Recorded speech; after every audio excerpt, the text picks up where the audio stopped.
Every time I go somewhere new, the wine world is just so diverse that every time you see something, there's something else that you can bring back to your craft here.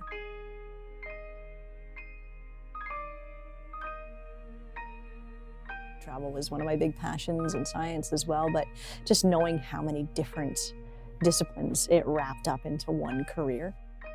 Like, it's good for winemaking to have a solid basis in science and an understanding of the science of how fermentations work and the science of how grapes grow, but really when you learn your trade and how you really learn and create your own identity as a winemaker is by living each vintage and living each set of circumstances that comes with each vintage. Because in this area specifically, the Niagara region, or Niagara Peninsula, is very, very difficult to grow grapes. It's not an easy area to grow grapes. We're always dealing with something, be it a tough winter or hail or ladybugs, or there's always things that come up. And so just as we think we've got something figured out, something else comes up.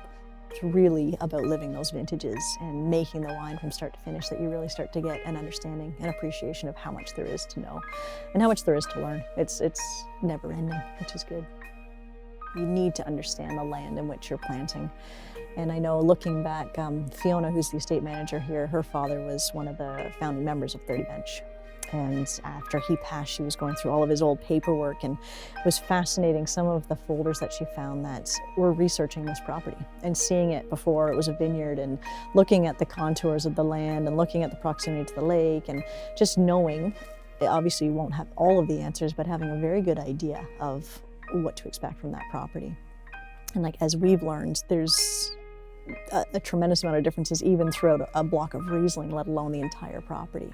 So knowing what variety to plant where, I think there's always a little bit of guesswork involved, but having a sound understanding of where you're planting, like whether or not you need to choose a rootstock that's drought resistant or a rootstock that's going to help control vigor because you have a lot of organic matter in your soil. All those sort of things you really need to consider prior to planting vines.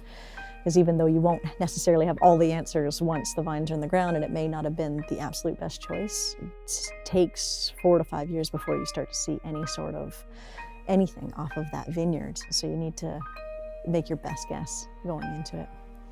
Riesling is a variety that does really, really well, and it exemplifies where it's grown. I've yet to see another varietal that does it to the same degree that Riesling does. So a Riesling that's grown on the Beansville Bench versus one that's grown in Niagara-on-the-Lake versus one that's grown in Lincoln Lakeshore or wherever it may be, they're always so different.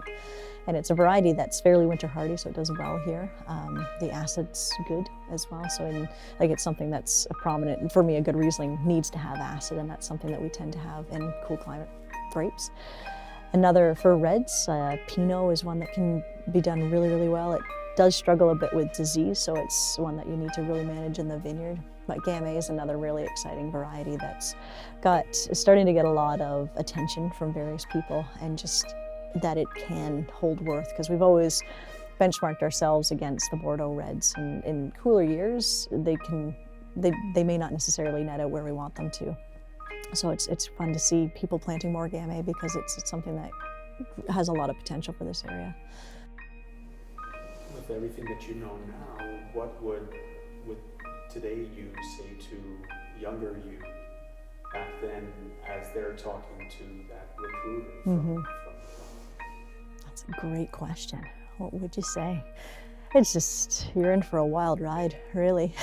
Like, you're in for a life of learning and a life of hard work and perseverance, and yeah, just to be prepared for the onslaught of what it is. Like, it's a really intense industry to be a part of, and it's a really exciting industry to be a part of as well. So it's just to realize to take it as it is and to continue to learn, which is really the fun part about life, is always learning more and more. So we're at no shortage of that, which is great.